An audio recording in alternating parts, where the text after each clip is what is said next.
Tu Haji dah buka dah semua dah? Dah selesai dah semua? Dah. Okey, alhamdulillah.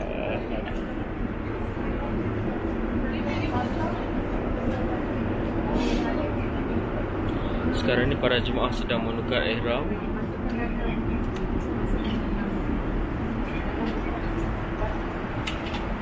Cheers.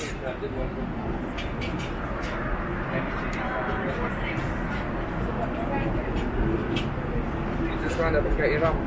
Tengok logo sikit.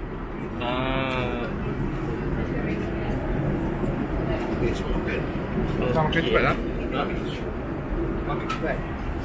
Dah nak cepat. Lagi 20 minit.